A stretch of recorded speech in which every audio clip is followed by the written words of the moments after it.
Good morning, good afternoon, wherever you are in the world, and welcome to Inspiring Careers with John Waters. And it's a shame you didn't hear what we were just talking about, because the lady on my left-hand side, I've known her for many years. Our kids went to school together, and she told me that she was nervous in case she fluffs her lines. And yet I think the lass can nearly talk as much as I can. Ayesha Penman, welcome to Inspiring Careers. Hi, John. Thank you. Good start for you? Great start. Great start. We have known each other for a very We've long known time. each other for many years, and I've always admired you more than anything. You've got two wonderful kids. Ian's a great lad, so we've always had a lot of fun talking together. I'll tell you what I want to talk about today. You've had the most wonderful career. You had a big career break, etc. You're a great example, particularly for young women, both in Asia and in Australia. I'm going to hit you with a straight question to start with. Is your career important to you? Absolutely. My career has always been important to me. It was something I really wanted to do. I knew what I wanted to do, and I've stayed in what I like to do. I've been very lucky that I actually got a job, an industry that I enjoy, and I get up every morning going, yay, let's go, instead of, oh, geez, I've got to go to work today. Yes. Yeah. And so for that point, it is important. A career also gives a lot of people identity. And as senior leaders, I think we must be aware of the fact that when leadership leaves or senior people leave, and it's been their career for a long time, some of their identity goes with that role and that job. And that's hard for them to face up to. But that is why careers are really important to a lot of people. For me, it's a lot about my identity. A lot of my friends have come from the industry, and like yourself. And they've even become close members of my family, including some of my clients who are godparents of my children now. Yes. Now, well, you do have two wonderful kids who I've had the pleasure of knowing since they were very young. Now, there's a couple of important elements here, because we're going to talk about, you did have an extended break from your career when you were a mom, and therefore I want you to give everybody an overview on that. What's important, however, is that I still see that as a career. I'm always adamant. I've helped a lot of ladies get back to work. I'm not trying to be a smart arse here, but when a lady's looking after kids, that's a career. I don't like this whole, the lass has been away for a couple of years. So let's explore that. Tell everybody what you're doing now, the wonderful study you're doing, and tell everybody why you're doing it. Okay, well, I started off with my first degree straight out of school, and I'd always loved the law. I did 3 years of law in my degree. I did 1 year of legal studies at school. Yes. So that's how focused I was on that side as well. Yes. I could have stayed for another 2 years and actually got my full law degree as well as my business degree. Yes. But me being me thought, no, I've done my bit. Let's go.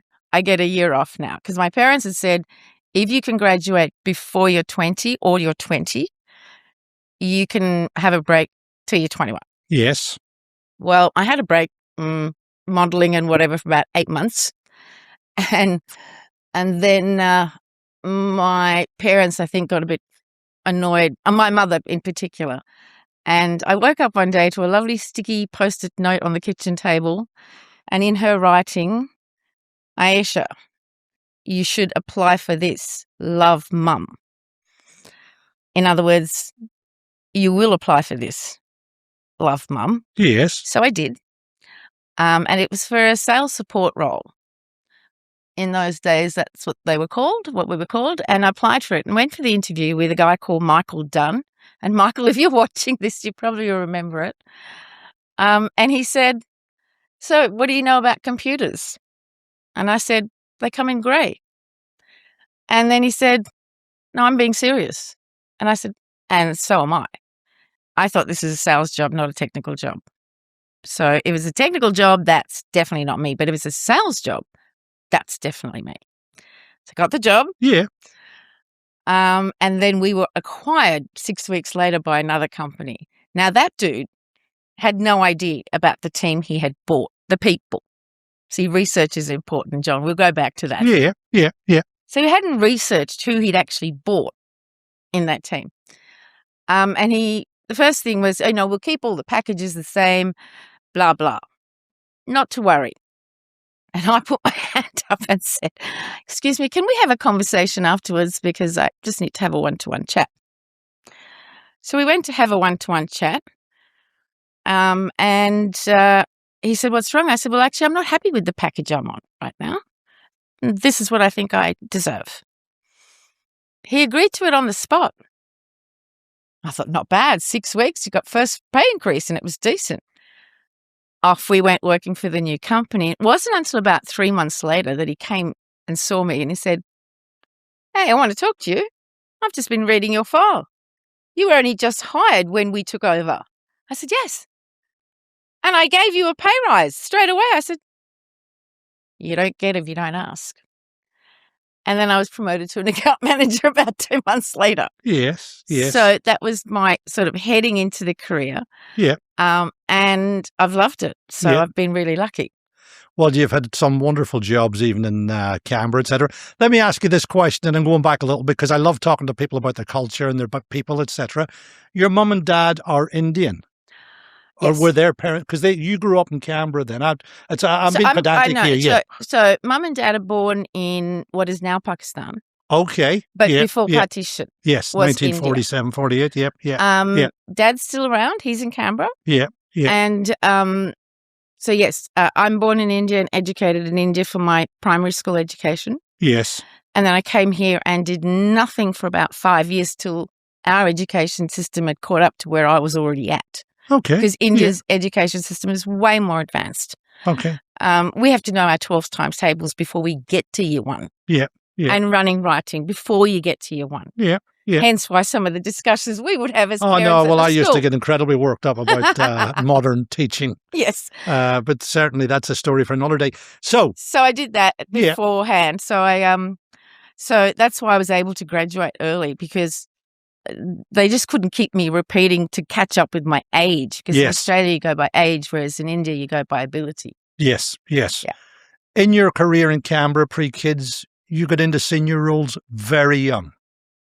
Yes, again, very fortunate. Yeah, no problem dealing with senior people, no intimidation. You just were comfortable. You always struck me as a lass that's very comfortable in your own skin. Give people a rundown on how you managed some of those large accounts when you were so young. Well, I think firstly, look, some of those accounts, especially some of the large accounts in Canberra, they've got hundreds of salespeople, project managers, consultants. They're all coming in with a pitch for something. Yeah. And a friend of mine came up with the idea, I can't take full credit, to do something different. Okay. So rather than wearing a short skirt and a lace blouse, which was the trend at the time, and I'm not being sexist, I'm just saying that was the look. Yes. I decided to go the other way. Sorry, is that the Linda Evans from Dynasty look? Or very good, very good. Geez, I used to be a social pioneer, yeah. So what are you saying? What do you wear, a suit or something? Yeah, so I had some suits made in the style of a man's double-breasted suit. Okay. I had my shirts made in Castlereagh Street at the shirt shop. I've known this lady for years. Her and my son are the two biggest brand advocates and poseurs on the planet. There's nothing cheap with you, but there you go. So you got them made in Castlereagh Street, and with my initial. Yeah.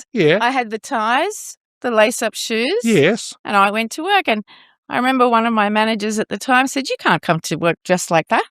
And I just looked at him and said, "Why not?" "You do." And that was the end of that. And he's probably watching this and probably remembering that conversation as well. Yes. So I did something that was different. Yeah. But I think another thing that's really important, which a colleague had discussed with me before, was never leave your client waiting. So if you have a discussion today or you have a meeting today, then you follow up with whatever was discussed, whether you said you were going to follow up about finding out about something to help the client, or that you need to get back to them on a proposal, or whatever it is. Yes. You follow up that day. So this is the days just before the internet. I do remember selling the first internet connection in Canberra. And so I would be in the office till 10:30, 11 at night. By then, of course, high heels were taken off because everyone else was out by 4:30. Yes. But I got back to every client that I saw, and I'd try and see 5 a day. And I would get back to every one of them before I left the office.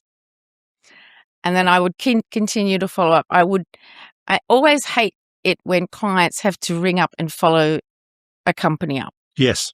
That to me is a broken system somewhere where the person has not followed up and you mightn't have the answer, right? There's a lot of times it takes you time to find out, but you say, this is where I'm up to. Yes. This is what I think is going to take the time to get, and we should be able to do it by Friday. Now, you might get to Wednesday and realize, oops, not going to get it done by Friday. Got too many levels of approvals to get through, or we've had a hiccup and someone's away. Yep. So how do you deal with that? Simple. Be honest. Pick up the phone. Speak to the client. Don't send them an email, please. Pick up the phone. Have a conversation. Say, look, I'm terribly sorry. I know I'm letting you down by not having it done by Friday. Is there any possibility that Monday afternoon could work? 9 times out of 10 in my career, John, I've not had an issue at all because the clients understand, and you've given them plenty of warning that they can then manage their side of the situation. You're not ringing them at the last minute and everyone's then in a panic, or the time and the date has now passed and it's now overdue. Yeah.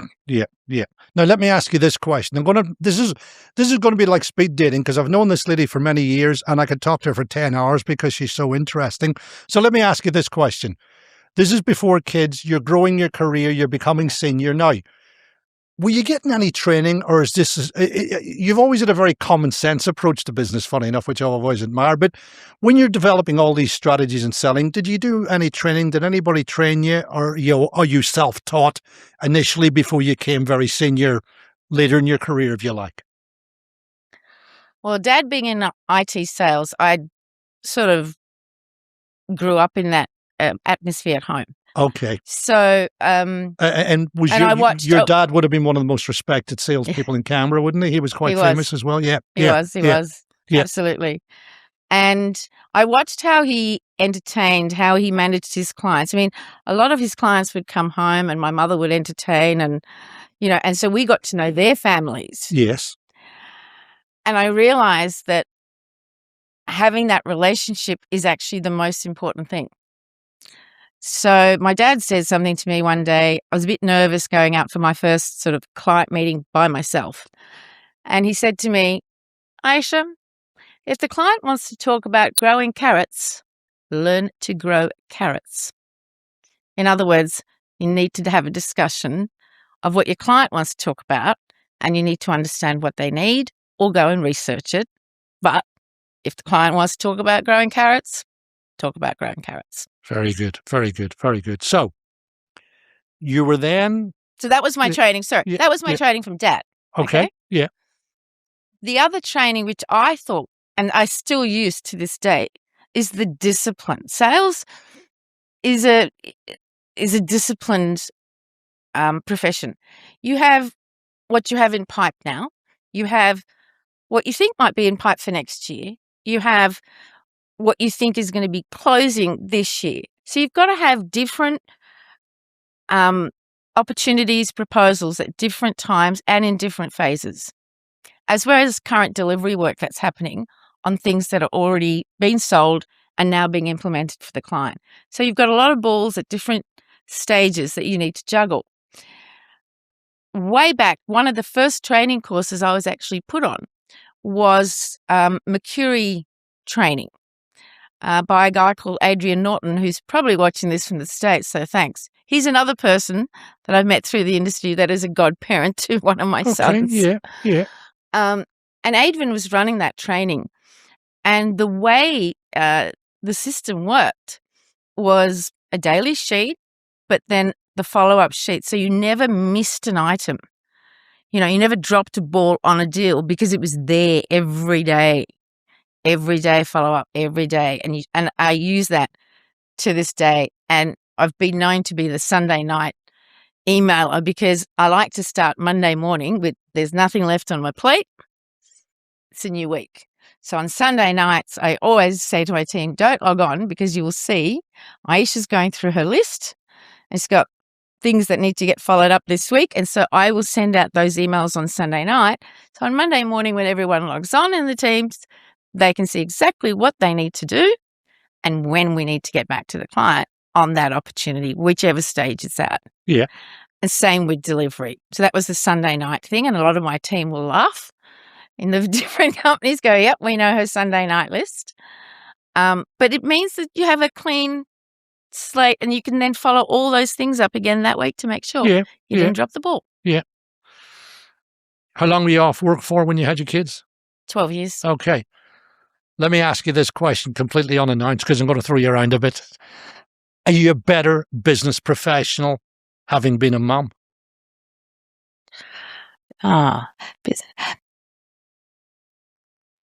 Okay. Being a mum and traveling with two under the age of 2 is a challenge. But I think, like with yourself, when you're working and you've got 2 boys and you've got this and you've got that, you're juggling a lot of things and you really don't have time for any politics or crap, as I call it. Yes. So that's one thing I do notice, a difference in people. Working mums, we get through things a lot quicker. We just don't have time. We don't want the nonsense. We don't have the egos of, I've done this in my career and I've done this because, we have a lot of these Teams calls now and Zoom calls or whatever you want to call them. But half of the time, the person's talking about themselves when they're introducing this. They're not actually talking about what value they're bringing in or even asking questions. It's all about them. And, yes. and I think I already know who you are because I've already checked you out on LinkedIn before we had this meeting. So, let's just get stuck into things because I've only got 20 minutes on this call because I'm triple booked. So sometimes I'll actually be asked, so this is what being a mum teaches you. And my last EA, Abby, will have another laugh. She'll say, Ayesha, you have 3 meetings booked for the same hour. How are you going to do that? Okay, Abby, let's start off with this one needs my attention the most. So I'm going to start them off. So I'll give them the first 20 minutes and get them going. Then I'll get into this call. Just let them know I'm not going to be there till the 20-minute mark because this is what I want to see from them. And the last one we'll do is this one because this is what I need done with that. So I would actually just sit in 3 calls. Otherwise, I didn't have enough time in the day.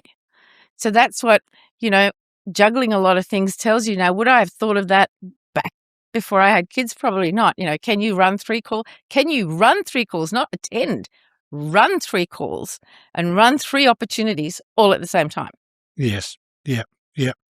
But we don't have a choice. Yeah. Right? Because we want to finish at a decent hour so we can sit down and have dinner and not have calls all through the evening, which, in global SIs, let's face it, or global software companies or what have you, you do have calls that are late and early, especially in Australia, because either which way we're either at the start of the day or the end of the day. But I think it's important so that you can have some time away. So you can actually put that laptop away for a couple of hours, put the phone away, watch some TV, do homework, or hopefully get out of doing homework, and give it to the other parent, especially if it's maths. That's definitely going Well, you have to else. share, don't you? You have to share. So you go back, you go and work at SAP. Yeah. I will give myself a plug because I talked her into it. I thought she was wasted. I thought Ayesha was wasted standing at the side of a rugby park. Not wasted as in wasted. No, but you had such a great executive presence and such a great intellect about you. I thought that you needed to get back for your own self-worth as well, more than anything. And the kids, they've always loved the way you go about your business and they admire you as well. Did you see any difference in culture in the second half? I'm going to call it 2 halves. The first half, I know you've always had very fond memories of your great friend, Mr. Shane at Dimension Data, etc. Yeah. Do you see a difference in the culture now in the companies compared to when you started in the 90s? Is there a difference in cultures now than there was in the 90s? Oh, absolutely. Absolutely. We were a lot more open and able to do things in the 90s. The difference in the culture coming back was we've made the process just that, a process where we've taken a lot of initiative away from the executives to be able to come up with ideas or to make decisions without having someone else being involved. So the process has been extended. There are a lot more checks and balances. And in some companies, I think they've gone way overboard with the checks and balances Yeah, yeah. I mean, the way I look at it, if you're going to be hiring someone on a six-digit salary, surely you should be able to leave that person to do their job without hand-holding them.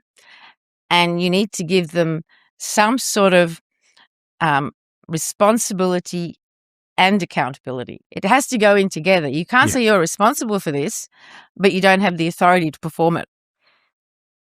Yeah. It makes it a nonsense. Yes. So if you are responsible, then you must have the authority to conduct your job. Yeah. And one of my very, very top leaders that I've worked for, AAA, I nicknamed him Alex Antonacci, but his middle name is also A. So, it's the ever-ready battery or the Duracell battery that keeps going. Well, that's Alex. I would get emails all through the night till, 7 a.m. And then I'd log on and think, wow, did you get any sleep last night? Because that's at 2, that's at 4, that's at 5:30. And then he'd sleep during the day. I remember getting a text one day from Alex. It just said, for God's sake, you're approved for everything. Now stop annoying me. I think I might still have that text in the phone. Well, we'll have to get a look at it. So that's what I mean is that you are responsible for that. You are accountable for that. Then you must have the authority to get the job done. Yeah, well, I think sometimes people spend their whole life managing upwards and keeping on side with people instead of actually going and making decisions and backing themselves. Let's talk about leadership. I'm going to talk about what sort of leader you are. And then I'm going to ask you some of the leaders that you've worked for that you admire. You're allowed to give people a plug, okay? What sort of leader are you? I'd like to think, and it's interesting because, we never do a leader review. Most organizations don't do a leader performance review. We do it downwards, but very rarely do companies put a do leader it on upwards. a PIP. Do you know these things now? They're called PIPs. Put the leaders on a performance improvement plan. There you go. You're very innovative in your thought processes. A 90-day PIP managed by HR who doesn't even know who the managed person by is. the people who work for them. Yeah. So Alex just, that authority level, he gave that to me straight away. David did the same thing. Jim did the same thing. But if you followed the company's official process and policy, every time I did that part of that job, I had to get his sign off, which was just, he was irritated. I mean, I worked for him for 7 years already and I'd followed him to this role. Yes. So he knew what I could do and what he wanted me to do. And he made it clear. I was clear. So the text that says, go away, stop annoying me. You're approved for all of this from now on. End of story. So that's the sort of thing I think has changed in between the 90s and now. Yeah. Very few companies allow their sales executives to actually make decisions without at least 2 or 3 checks, which has delayed the sales process. Yeah. When you interview people, what do you look for? How would I won't say this in any particular order. Honesty is really important. Especially, the IT industry is quite small. We might think it's quite big, but it's not. And everybody knows everybody. So I always say, your name is your brand. And I think a lot of the mentees that I've had will repeat that. Your name is your brand. You need to be honest. You need to do your research. Do not waste the client's time, my time, your time, or anyone else's time for that, just by having a meeting without researching what that meeting should be about, where you think the customer should be going to, all those sorts of things.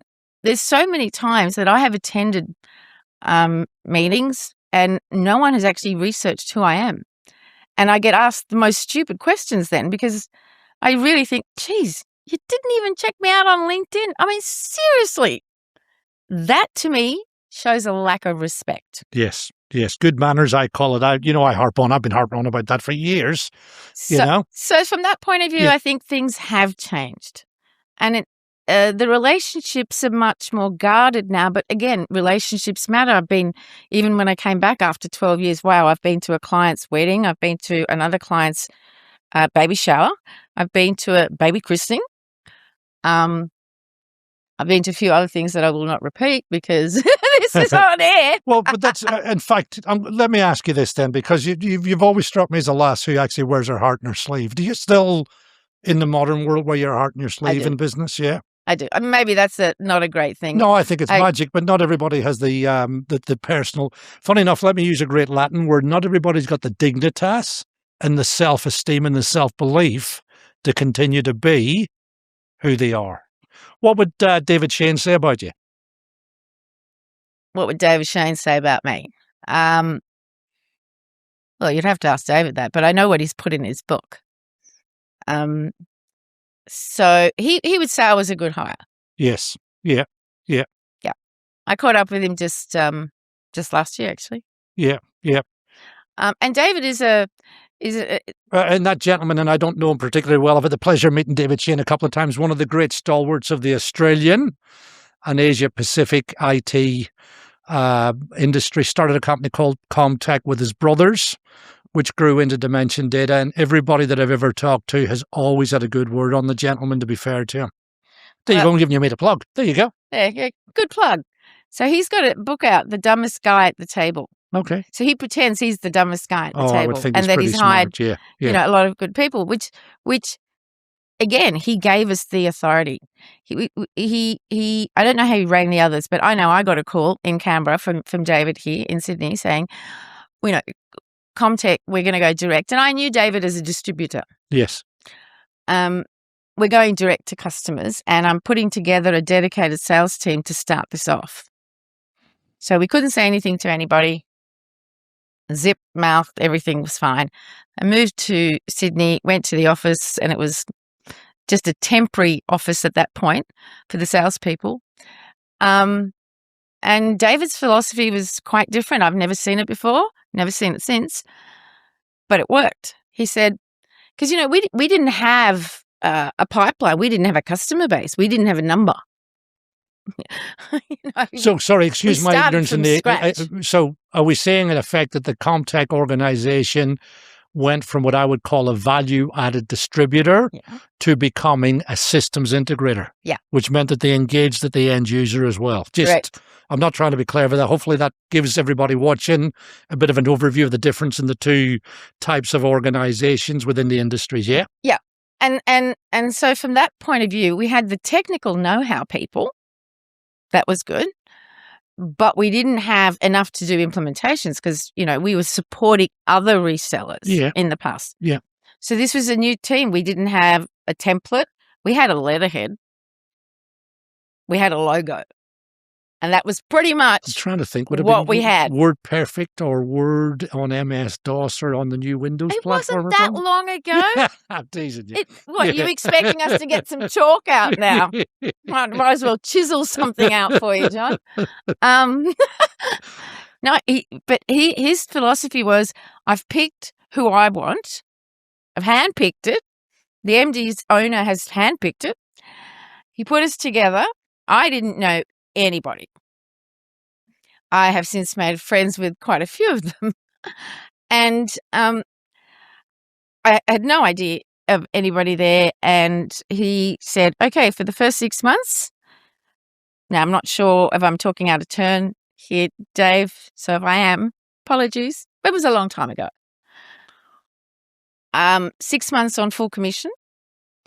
All the best toys you could think of. We had the latest compact laptop. We had the best mobile phone. We had the best page. We had all the toys that he could give us. He said, your job for the first 6 months is going through your client base, getting yourself into the client. I don't want you to sell anything. I don't want you to do anything. You don't have a quota. I want you to understand your client's business and understand who's who at the client. And I will pay you 100% commission. Now, that was different then. It's definitely they wouldn't do that now. I can assure you. Yeah. And he achieved, because these were very strategic accounts. and some of the biggest accounts in Australia. So we did exactly that, and we became very successful. And we added real value to our clients. And in fact, the client, again, I'm not going to be talking out of school now because it's on LinkedIn, and a lot of my friends actually come from Woolworths. This is how new the whole thing was one of Dave's brothers, Steve, he was actually our CFO. He gave me a piece of paper, a form, and said, could you please take that to Woolworths and get them to fill it in, because now that they're a client, we need to put them into the system. And I looked at it. It was green colour, and it was a credit application, and he required 3 bank references on this. Now, I don't know about you, John, but I'm looking at this in my suit and high heels going, yeah, that's never happening. I'm not doing that. I just walked straight into Dave's office, put it on the table. I said, I think that form's for you, Dave. I'll leave you to deal with it. I'm not going to Woolworths and asking them that. Yes. And then we became the strategic partner of Woolworths about 3 months later. And then we got Supplier of the Year, IT Supplier of the Year for a couple of years. Some that was huge lovely. deals there, which was wonderful. Now, let me ask you this. And I still don't know, by the way, how some of those products work, but that was not my job. Don't be telling anybody that. They know that. I'm nearly tempted to say, don't let the truth get in the way of a good story. You come back to work after having the most wonderful family. You go and work at SAP. I'm sounding Eamon Andrews on This Is Your Life, by the way. You've dedicated yourself to the SAP community for the last 10 years. Why do you like SAP as a company? Why do you like their offerings? Why have you enjoyed that so much? Because you've ended up in very senior roles, both there and in some of their major consultancies. Tell me about SAP. SAP is ruthless. It is a very good engine. The software is incredible, and that company is just going to keep moving. Yeah. So if you don't keep up with them, you're gone. And I always say to people, if you can survive, again, I'm probably going to, there are going to be a few people laughing at this. This is honestly how I feel. If you can last 6 months in sales at SAP, you can last anywhere. And I can tell you that's still the story. Isn't that funny? Because I would have thought as a German company, yeah, well, the young lad, we'll give him a plug in a second. But my perception being a German company is that they'd be more of a longer-term thinking organization as opposed to putting the heat on their salespeople early in the piece. Am I wrong there? Oh, look, you'd have to ask. And she's the country manager at the moment. Okay. But you still have the quarterly figures and the yearly figures, and yes, there's the numbers. It's a numbers game. Okay. And if you survive, you do really, really well.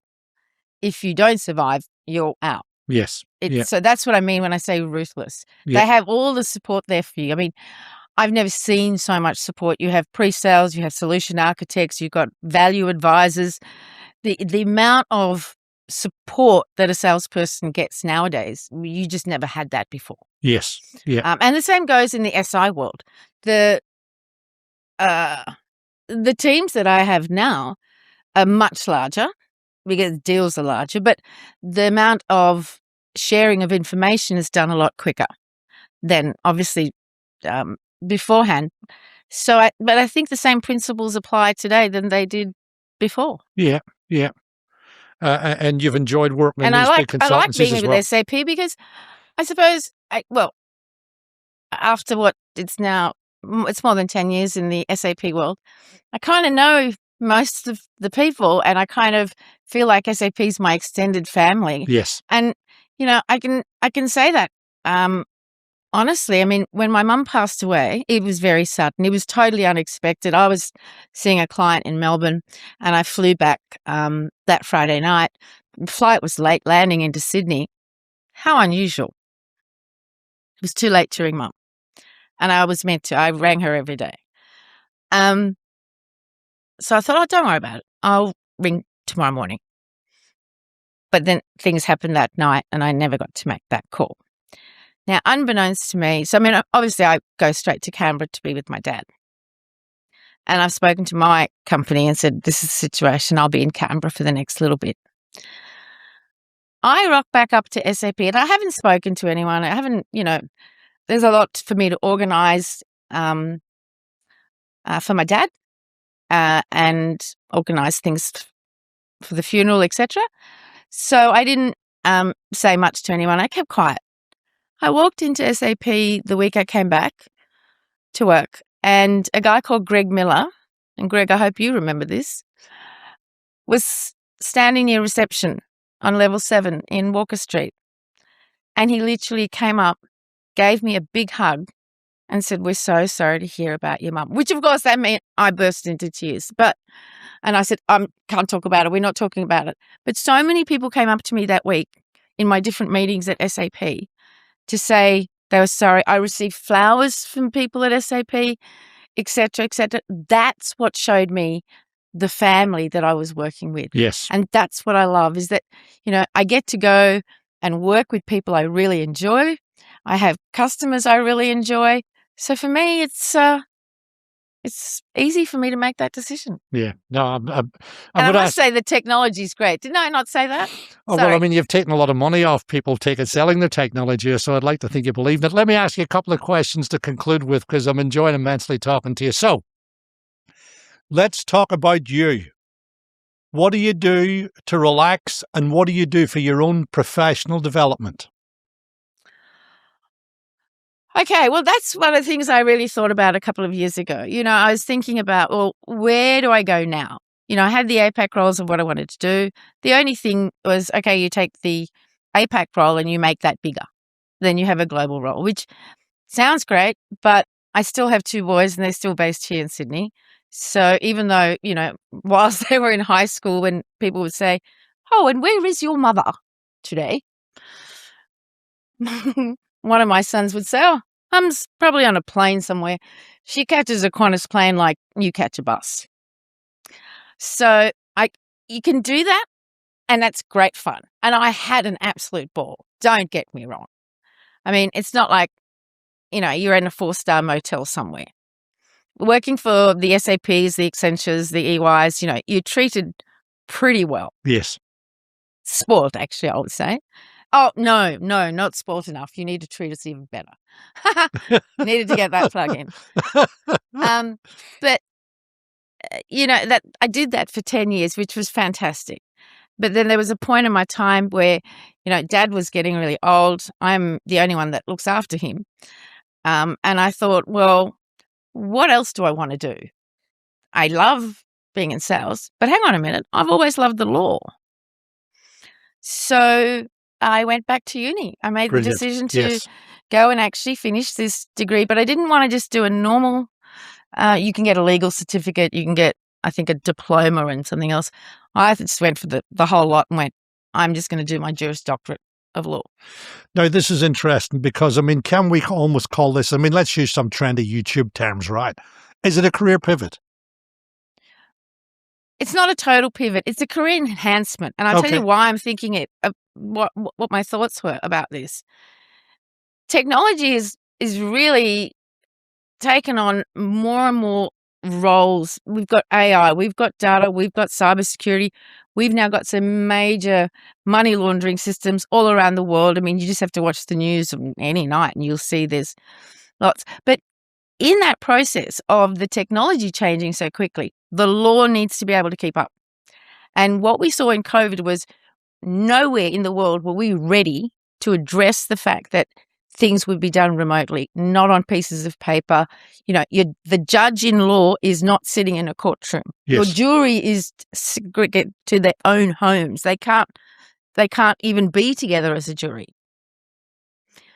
The advocates and the barristers, etc., they can't be together. And then how do you do all of this electronically? And who's now responsible for that data?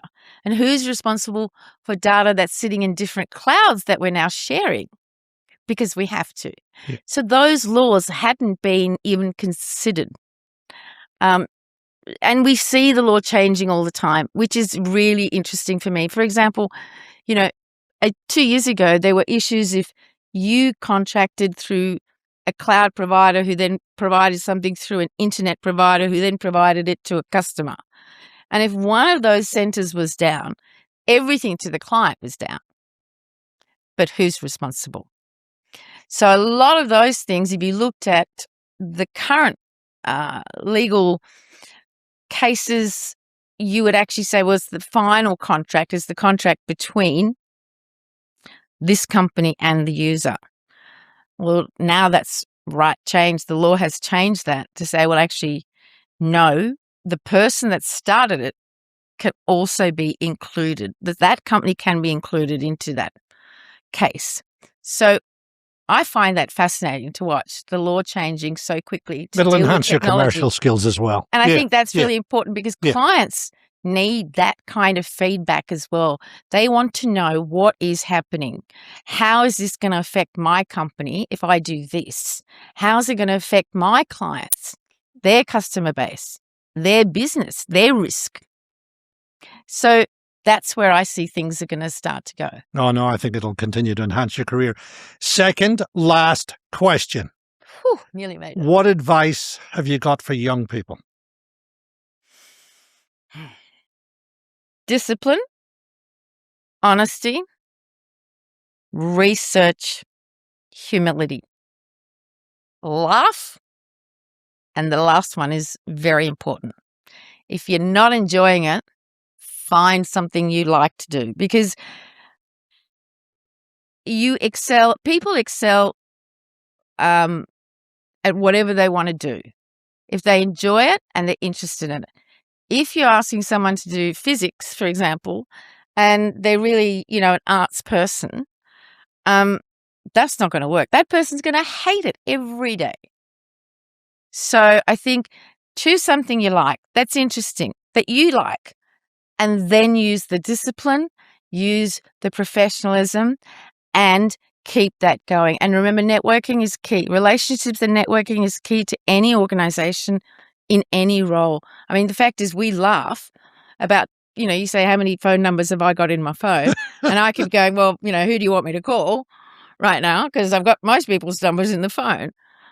But the fact that, so I had to ring Dave Shane, Jim Monahan, and Alex Andronacci. There's three of some of the key guys I've worked with for a particular thing, not last year, the year before. And I thought, geez, I wonder if they'll even answer the phone. Do they even have my number still? They all answered the phone and they all submitted what I'd asked them to submit. Yeah, brilliant. So that's what I mean about relationships and careers. I mean, I haven't worked for Jim Monahan for I don't know how long, but the fact is I still chat to him. And technology's allowed us to keep in touch with everybody. Last question.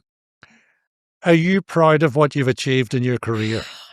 I hate those questions. Well, I deliberately used that one because you didn't know I was going to ask it to you. You can give us a yes or no if you want. It's still evolving. Yeah, let's say it's still evolving. Have I done everything that I'd like to do? No. I still have quite a lot that I want to do. And I think, a lot of the time, because of my legal background, most companies have thought, how fabulous, we've hired a salesperson and we get a free legal person that goes through the contracts and statements of work for us before it's even got to the legal team. Yes. So the legal teams I've always got on really well with because they're like, oh, it's okay. Ayesha's already done the first draft, read through and what have you. But they always have to do something because, we have to justify why we hire these legal teams. And they are fantastic because they're there to protect us and the client. So, and sometimes they don't always get it right, by the way, John. It'll come back to me from legal. Yes. And I'll look at a clause and say, I could drive a bus or a train through this. Sorry, it's that broad. I need it to be like this. So it's very clear.